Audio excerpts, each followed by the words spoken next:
the Locked On Podcast Network, your team every day. You are Locked On Cowboys, your daily Dallas Cowboys podcast. Part of the Locked On Podcast Network, your team every day. Locked On Cowboys.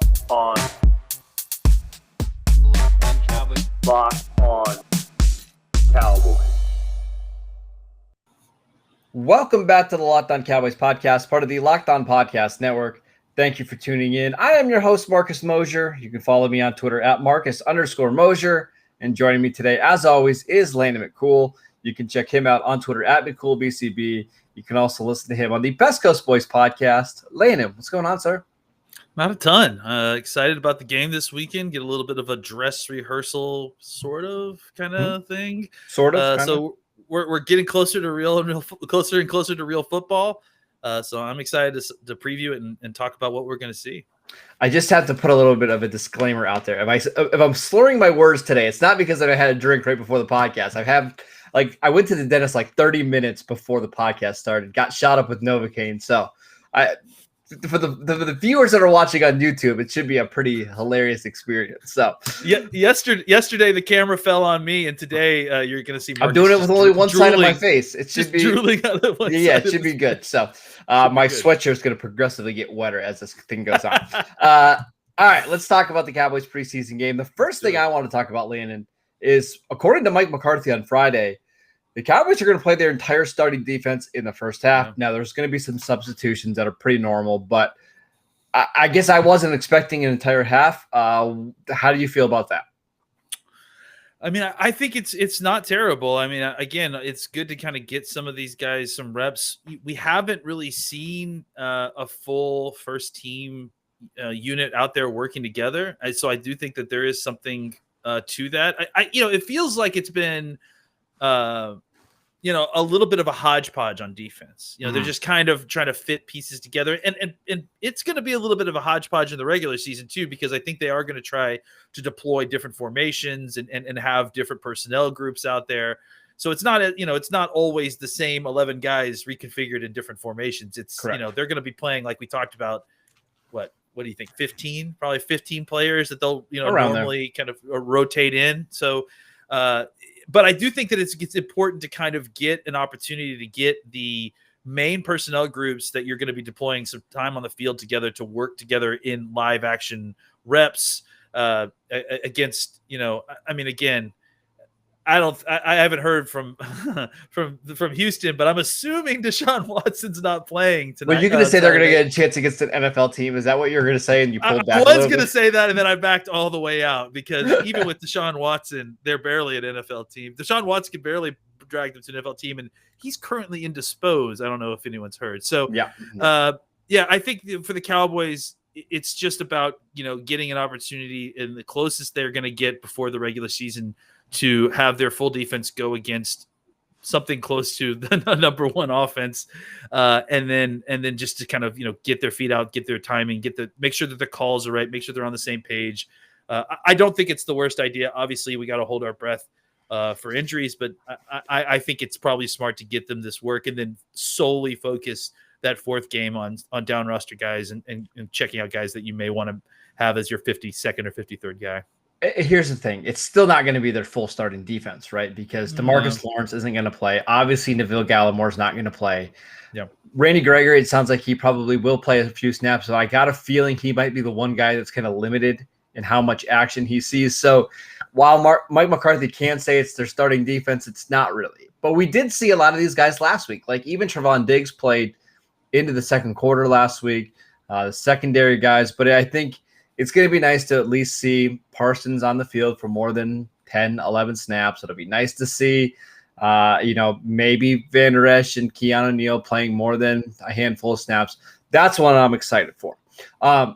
Continuing to talk about the defense, I want to talk about a tweet yesterday from Clarence Hill. He said, look for Jalen Smith and Leighton Van Der Esch to get some special team snaps. Now, he didn't say in this game or into the regular season. It was just to see some special team snaps. I think that made a lot of people nervous, or not nervous, but curious that maybe their future with Dallas is uncertain. What are your thoughts on that? Well, it's interesting. I don't know if you actually got a chance to listen to Dan Quinn's comments that I think that these are based off of. But Quinn made it pretty clear that if they decide to kind of go short at linebacker, or if they decide to kind of keep a small group of obviously very basically Jabril Cox being your last one, is that what you mean? Exactly. Yeah. That these guys are going to need to play special teams, and actually, now that I say that, it wasn't Quinn, it was obviously Bones Fossil that was saying that both Leighton and Jalen have been very willing to be participants in that, and that they have participated in that. And it was just they talked about how it was just a reality. If you're going to go short at linebacker, or if that's the plan at this point, that you need those backup linebackers, those other guys, linebackers on the roster, they have to play special teams because you're going to be short of the players that you need in order to fill out a special teams unit. And he even talked about, Armstrong and how Armstrong is he used Armstrong as an example, and he played special teams last Donovan year, Wilson too. Yep. Yeah, and Wilson, like Wilson last year, right, where he was like, Donovan Wilson was a core special teamer for me. As the season went on, it was clear that he needed to spend some time with more time with the defense, and we had to pull him back. Yep. He's like, that's what's kind of the opposite of what's going on with Leighton and Jalen. Jalen's not going to play 98% of the snaps this year. That much is clear. So they need those backup linebackers to play special teams. I think the question has been on a lot of Cowboys fans' mind twofold. One, would the Cowboys actually do that? Would the Cowboys be willing to put their highly paid linebacker and their highly drafted linebacker on special teams and kind of sort of what would be I don't want to say embarrassing, but it's like it's not exactly what the norm is for what people being paid. No, like I mean, you're paying those guys over $20 million combined this year, and they're going to be playing on special teams. It's obviously not the hope in mind the Dallas Cowboys had, but it's kind of just the job if you're the fourth and fifth linebacker on this team, right? That, I mean, you agree with me that is a positive development, right? The fact that the Cowboys are admitting that this is the case and facing reality. Yeah. I mean, it's not a positive development for Jalen and Van Der Esch, but it is like a franchise thing of, hey, we got better guys, and you guys are just going to have, if you want to play, you're going to have to play on special teams. It's just the way it is. I agree. Yeah. It totally flies in the face with the kind of talk of the people that are like, the Cowboys won't make the right decision here. They won't, they won't be able to, they'll be forced to start Jalen LV because Jerry will make them. That's clearly not the case. It sounds like Parsons and Neal are basically your starting linebackers. If you come out in nickel, Leighton Van Der Esch will come out as if they need a third linebacker, and then Jalen will rotate in as necessary. And those down roster linebackers are going to play special teams. I think that's really big news because, again, it shows smart coaching, smart decision-making, not compounding previous mistakes by trying to force a round peg into a square hole. I want to continue to talk about those linebackers in just a second, but before we do that, I want to tell you guys about Built Bar, the absolute best tasting protein bar out there. It's hard to even explain it. It's real chocolate with amazing flavors. It's just a great combination of low calories, high protein, and low sugar with no crazy additives. Best of all, they taste absolutely fantastic. Go to BuiltBar.com and use promo code LOCKED15 and you will get 15% off your next box at BuiltBar.com. All right. First and foremost, I want to talk about an article that David Moore, we're going to get into the preseason stuff in a second, but David Moore from the Dallas Morning News put out an article early this week, basically said the Cowboys starting linebackers are Micah Parsons and Keanu Neal because Dan Quinn loves the speed and the athleticism they have. My question is that the right linebacker pairing to start games? I agree in nickel. I think it makes a lot of sense. I'm still wondering if Parsons and Van Der Esch isn't the best early down combination. What are your thoughts? Yeah, I mean, I think we should stop being held up by start. The problem. I agree. The problem is the word. The problem is the word starting defense. Who cares? Okay. Like, I mean, could there be a less relevant, less important down than first down in the first quarter on the first possession of your game? Who cares who's on the field then? Okay. That's fair. That's and that's not a comment on you because this is the talk, but this is where we are. Is when they say starting, I think they mean the guys, the majority of the snaps. snaps. Coaches, the guys are going to take the majority of the snaps, and that's why it's important, right? Is because we've talked about this, the transition to nickel, as nickel's the new base.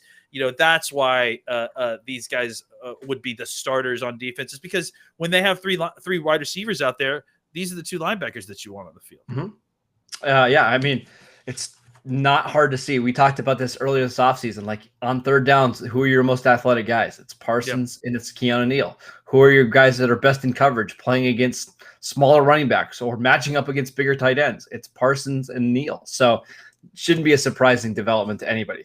Last question about the linebackers before we move on. Van Der Esch and Jalen, if they are playing on special teams, where do they play? Like, is there a certain job that you could see Van Der Esch doing well? Jalen, because as somebody pointed out to me, Jalen's not going to be running down on kicks. I don't see that happening. Why not? I don't know if they'll make it. Jalen can run, guys. Like, he can't change directions. That's the problem a little bit on special teams. If a guy gives you a little shoulder shake and all, you're going to be completely out of the the phase. Punt coverage is about maintaining your lane. But I'm saying kickoff coverage. Yeah, okay. I can see Jalen on punt block and punt return, that kind of stuff. I could see him. I don't know about kickoff. I think he's good on coverage, because he has straight line speed. I think that helps. I mean, I think he could do kick coverage, especially in the middle.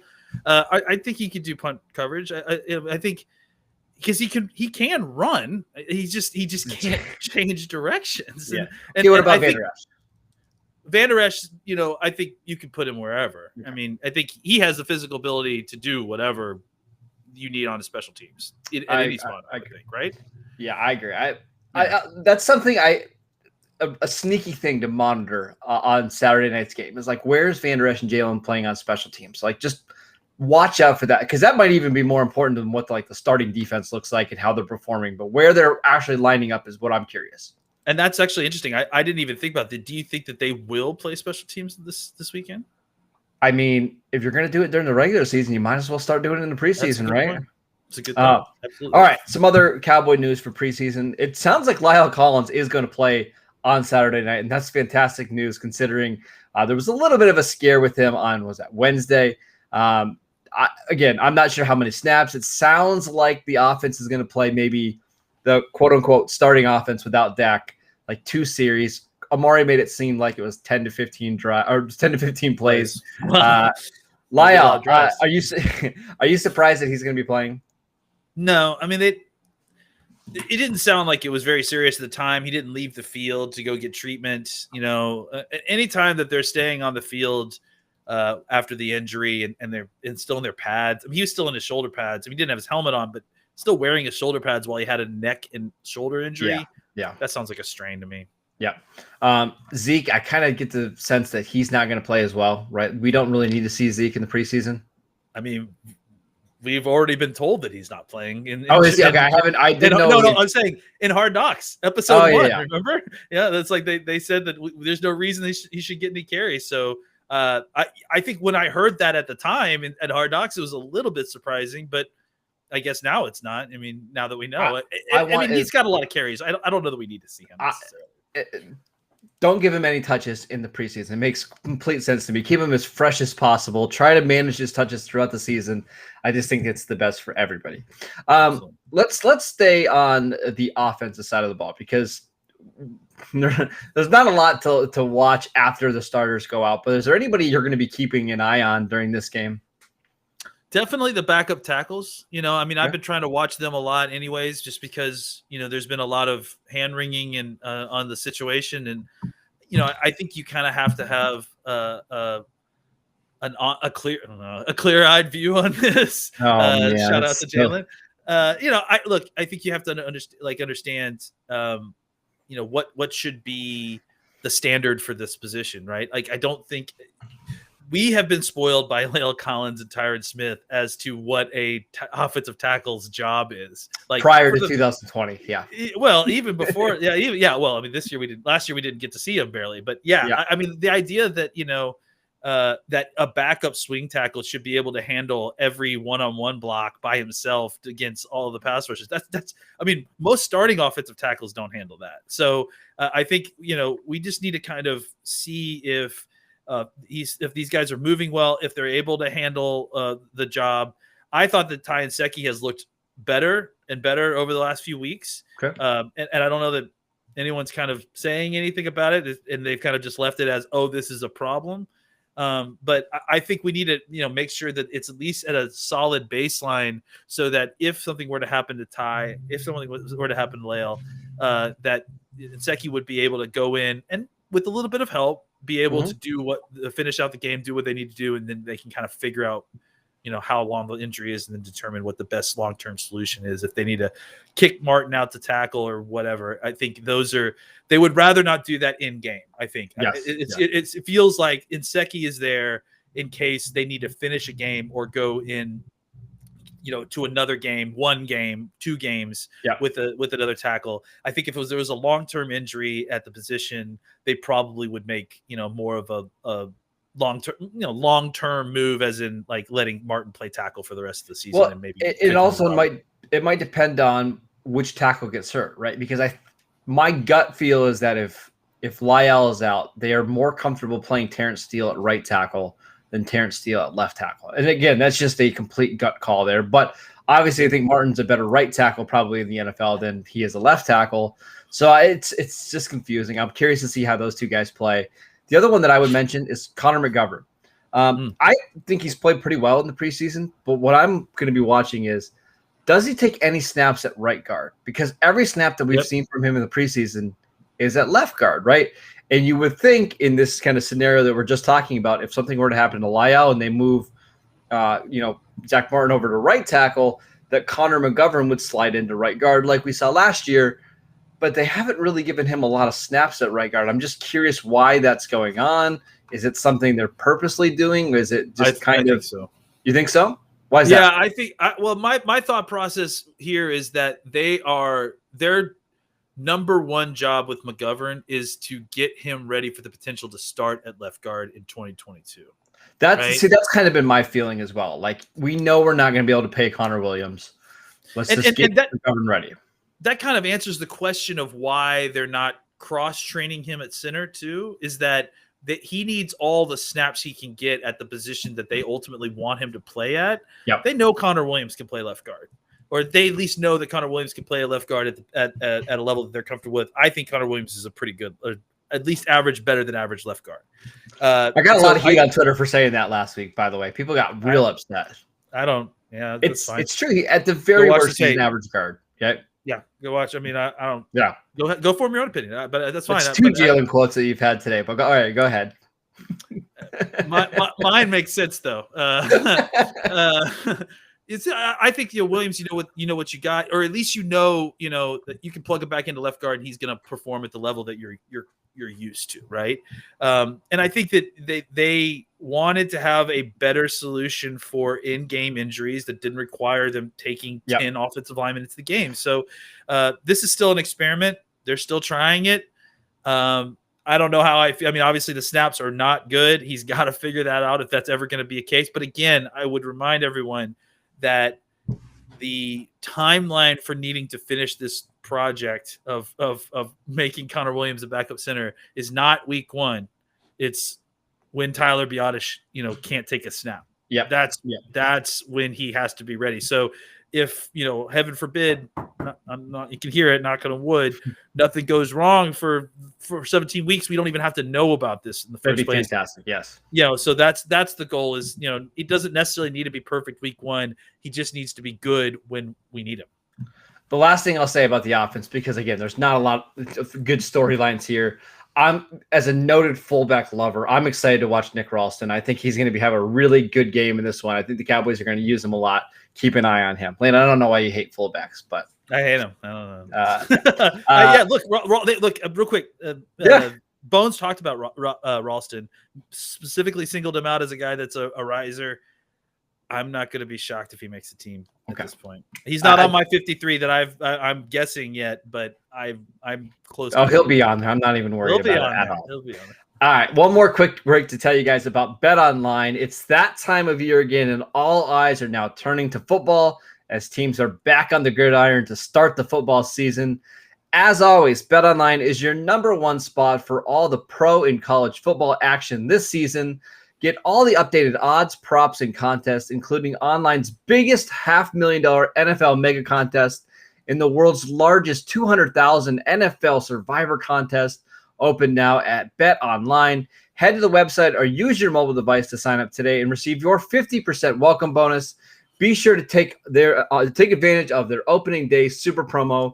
All you have to do is make a bet on the Cowboys-Buccaneers game in Week 1, and you will be refunded if a wager up to $25 if you lose. And that's for new customers only using the promo code NFL100. BetOnline is the fastest and easiest way to bet on all your favorite sports. BetOnline, your online sportsbook experts. All right, Landon, just talk about a couple of guys on defense before we head out. Again, we know the starters are going to play a lot. I'm still curious about Nahshon Wright. I want to see Malik Hooker. I want to see how much they play him. I want to see where they play him. Do they play him exclusively as a free safety? Do they play him down in the box? Are there any packages with him and KZ on the field at the same time? Now, that would be interesting. What are your thoughts on the defense? Yeah, I mean, according to the depth chart they released yesterday, it does sound like, as it stands right now, KZ is the starter at free safety and Hooker is his backup. I would definitely not be surprised if there were packages where they were in together. That'd be a lot of fun, by the way. Oh, yeah. I would definitely be not surprised if there were packages where you see both KZ and Hooker and Wilson on the field. So I think take out a linebacker and put it, and you just have Micah on the field? Maybe. Yeah. Okay. And just depending on what they need, you know? So I think that this is what they're looking for, you know, is just this kind of the versatility to play these guys in spots, you know, where they need them depending on the matchup that week. And it, you know, again, if you listen to Dan Quinn yesterday, the conversation was about, this is a matchup defense. This is we're going to be multiple in our formations. We're going to do multiple things up front. You know, there's obviously aspects that are going to be similar to what he ran in Seattle. There's obviously aspects that are going to be similar to what he ran in Atlanta. But it is, I mean, we haven't seen it in the game yet, but everything up until now has pointed towards what Dan Quinn's saying also being the reality, right? Yep. That they are trying to move to this. And to Mike Nolan's credit, ultimately that's what his point was with this as well, is that you need these kind of defenses in order to match up with the tougher offenses, especially late in the season. You cannot have a defense that is vanilla that you think you run really well. That's not going to be enough to beat the best teams in the league. So they are clearly making an effort to be multiple in formation, multiple in their personnel groups. And I think that, you know, what that ultimately means for this team is that you're going to have a lot of guys playing on defense, like I said, up to 15. So look, you know, that's one of the things to look for in this game is, you know, who's coming in, who's coming out, what's the down. You know, Dan Quinn also mentioned down and distance as a big indicator of who's and field position. So, you know, they're at the 50, who's playing linebacker? They're in the goal line, who's playing linebacker? You know, those sort of things. So trying to parse out exactly what that rotation is, how these players are coming in at safety, at linebacker, less at corner, but you know, some there, and then at defensive line, it's really going to be about the personnel packages they're deploying, depending on who they're playing and what the situation is. Yeah, a couple more guys that I want to mention. Israel Mukuamu, the just towering free safety the Cowboys have. I think he's listed as third on their depth chart right now, which doesn't really matter a ton, but he is Pro Football Focus's highest graded safety right now in the preseason. Just want to throw that out there. I think he's somebody that I'm going to be watching. And then Kelvin Joseph, right? Probably a little bit of a step back in week 2 against Arizona. Did make a nice play near the end zone, but can he have a better game? Sounds like he had a better practice this week. I'm curious to see how he bounces back. And then got to mention Bradley and our guy for John owning. I thought he was phenomenal rushing the passer last week. It's just everything else. It's can he hold up against the run? Can he not commit penalties and horrible times in the game? I'm just curious to see how he looks going into year 2. Any other guys you want to mention? No, I mean, I think, some of the guys you should mention that are in competition with some of those guys. I mean, Rondell Carter is a guy that, that I keep kind of dealing with when I'm trying to figure out who's going to be that last bottom of the roster defensive end guy. It's simply because, this is what makes 53-man roster building so fun / difficult, right? Is that, I mean, even though they play the same position, who looks different than Rondell Carter and Bradley and I? And they're, competing for the same spot. Okay, so let's go through defensive ends really quickly. DeMarcus Lawrence, Randy Gregory, Dorrance Armstrong, Bashy. Then we've got probably one more spot, right? I mean, I think I don't have it in front of me. I think if I remember correctly, I had six defensive ends. So you're thinking you're going to keep 6 guys rather than just 4? Or excuse me, rather than just 5. Yeah, I mean, I think that, well, it depends on who you're keeping, right? Like, I mean, I think that if you're going to, and again, we have to consider roster mechanisms and the IR, dance that they do day one, who's hopping on and who's hopping off the roster only to turn around and hop on and that sort of thing. So I think that, you can go a little bit longer at defensive end if you're getting a guy like Rondell Carter, because I think he could play a little bit of inside outside, right? Yep. Bradley and I is a straight defensive end and really basically just a pass rusher. But the problem is that pass rush is so valuable and he's good at it that it's like, it's almost like those players because of that are very neck and neck. So I would say watch both of those guys, see where Rondell Carter is playing, see where both of them are playing on special teams. That's again, to point back to what you were saying, that may be as important as anything else we see to kind of indicate what their likelihood of making the team is. I will try my best to chart some of the special team snaps this weekend so we can talk about it on Monday, because again, if Bradley and I is not playing special teams, and just a hypothetical, going to give you a pretty good idea of who's going to grab that 5th or 6th defensive end spot on this team. So that is it for today's show. Thank you guys for tuning in. We'll be back Monday for a show when we're going to be talking about everything going on in this game. We'll make sure we have that podcast out fairly early for you guys. As always, you can download and subscribe to the podcast wherever you get your podcasts, Spotify, Apple Podcast, all those places. Continue to check us out on YouTube. You can follow the show at Locked On Cowboys. You can follow Landon at McCoolBCB, and I'm at Marcus_Mosher. Enjoy the game, and we'll see you guys next time.